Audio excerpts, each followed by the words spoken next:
Мен Айнұр Аңламасова, Жамбыл облысы, Сарысу ауданы, Жаңатас қаласы, Дінмұхамед Қонаев атындағы орта мектептің 2022 жылғы түлегімін. Қазіргі таңда Әл-Фараби атындағы Қазақ ұлттық университетінің журналистика факультетінің бірінші курс студентімін.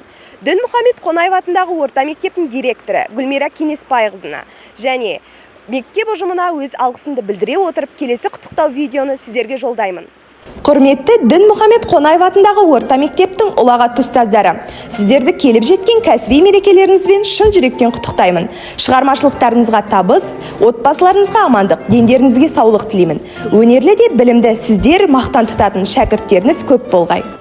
Ұстаздық еткен жалықпас үйретуден балаға деп ұлы Хакім Абай атамыз айтқандай, ұстаз тек болашақ ұрпақты ғана емес, келешек қоғамды қалыптастырады. Құттықтауымды өзімнің өлең жолдарымен аяқтағанды жөн көрдім. Оқушы тірегісін, еңбектің ең асылы білегісін.